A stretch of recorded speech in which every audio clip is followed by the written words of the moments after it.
Do you have any issues with your shoulder or your upper back getting all stiff and tense because you've been sitting at a desk all day long doing stuff like where I am right now in the office, like a lot of us are? Thing is, there's 5 quick moves that you can do to relieve some of this this tension almost immediately. And if you're interested in getting your shoulder assessed, go to gritgym.com/ss and get signed up there, because then I can actually sit down and figure out what might be becoming kind of an issue from an alignment standpoint, from a stiffness standpoint, from a mobility restriction standpoint, or from a stability and activation standpoint. Because if that shoulder blade sits too low, the collarbone's going to sit too low. We really need about 60 to 20 degrees or more of upward rotation or of elevation to this thing. Otherwise, it's going to put a lot of pressure on that blood vessel and that nerve right there, and it's the beginning signs of thoracic outlet syndrome, where you get pain down the front of the shoulder, back of the arm, numbness in the fingertips. And you'd be amazed how many times all we have to do is get that serratus anterior and that posterior tilt of the shoulder blade to upwardly rotate and to elevate, and everything goes away, which is some very standard movement quality type exercises. Now, what are the 5 moves and how can you use them? Well, we're going to concentrate on 3 different referral spots of pain, and then we're going to mobilize the shoulder just a little bit, just standing here, just sitting here, right? Now, you can do this all from your office. It's going to take less than a minute when we actually go through it. So what we're going to do, we're going to find this muscle right up front here, this muscle, the sternocleidomastoid, the SCM. Okay, so we're going to find that. We're going to put fingers on the back side of it and on the front side of it. We're going to go down to those fingers, slightly press, and then we're going to look up and away, exhale. So we're not pushing on this thing, trying to like force it into submission. This is a delicate spot. This isn't like a quad or a hamstring. Be a little nice here, but put some pressure on it. Inhale, exhale, inhale, exhale. Okay, we're going to do that 5 times. Now you're going to go about an inch back to the scalene right here. Again, very, very gentle. This is a delicate muscle. This is not a quad. This is not a hamstring. This is a neck. Be careful here. So put a little pressure on there, not a ton. Look up and away, exhale. Look up and away, exhale. Referral pain from these, from the shoulder, back of the arm, down to the fingertips, okay?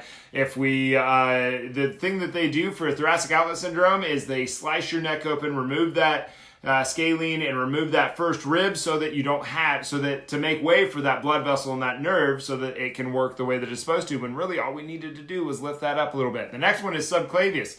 Subclavius, find your collarbone and your sternum. So find your sternum and then find your collarbone, and we're going to kind of go right in between that. Put 2 fingers on there and just go back and forth along there underneath that clavicle right there. Okay, this isn't a very big muscle. Again, do not dig into this thing. Be fairly gentle. It's fairly delicate. But again, referral pain from this is going to go down the back of the arm, front of the shoulder, numbness in the fingertips if you are having that low collarbone. Okay, this stuff is amazing when you really get clear with how the shoulder blade should move and how it should sit. Everything goes a lot better. The 4th one, okay, what we're going to do, we're going to find that collarbone. We're going to trace that collarbone out to the end where it kind of meets into your shoulder here. Okay, what you're going to do, and I find this works better with the middle finger. Okay, we're going to dig up in underneath that collarbone. Okay, we're going to try to get to that coracoid process, and from here we're just going to take that arm out in front of us, and we're going to lift the arm up and down while we're putting pressure into that coracoid process. A lot of things attach here, but the main one that we're really going for is that pec minor. Your lat and your pec minor are going to pull the shoulder down and forward. They're going to internally rotate, depress, and pull that and anteriorly tilt that shoulder blade. What do we need the shoulder blade to do?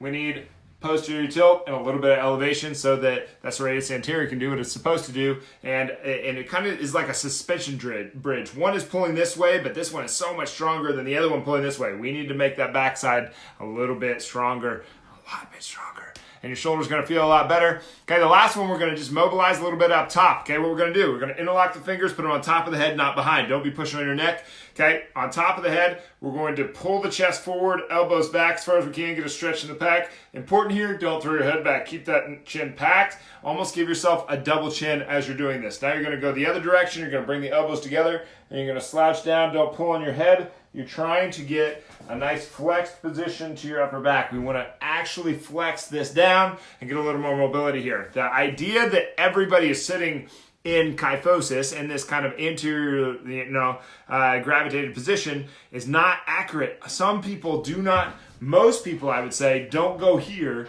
and this just happens to be the more acceptable posture or alignment that our society accepts. It's a little bit better than this one. But anyway, so we're going to go forward, We're going to go back, and then we're going to rotate to the side, rotate to the side. Important to remember that you're going from your upper back, not from your lower back. You're not going to crank on your neck here. Okay, so on top of your head, rotate, rotate, flex, extend, rotate, rotate, flex, extend. All right, and that's just trying to get a little movement in the upper back, but I think that when you find you do these 5 things, you work on that neck just a little bit, you work on that sternocleidomastoid, you work on that scalene, you work on that subclavius, you dig into your pec minor up through here, and then you get that thoracic spine rotating and moving a little bit better, you're probably going to feel better. You're going to have some tension release up here. Your shoulder's going to feel a little bit better. Don't go cranking on this thing too hard, but what do we know about the shoulder is that it is this amazing joint that is just floating out here in space, and our body has somehow found a way to stabilize it,